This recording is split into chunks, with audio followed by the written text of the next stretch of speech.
আমরা ভগবানকে কেন পুজো করি?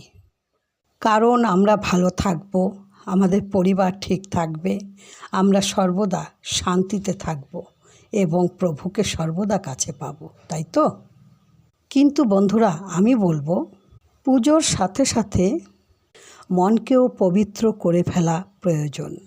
যেমন কেউ আপনার সঙ্গে খুব খারাপ ব্যবহার করে গেলেন সর্বদিক থেকে, তবুও ঘুরে এসে সেই ব্যক্তি আপনার কাছে আবার ভালো ব্যবহার করছেন, বা সেই ব্যক্তির হঠাৎ কোনো বিপদ আপদ ঠাকুর না করে হয়ে গেল, তখন যদি আপনি সব কিছু ভুলে গিয়ে সেই ব্যক্তিকে অন্তর মন থেকে সাহায্য করেন, এটাই হলো সবথেকে বড় পুজো।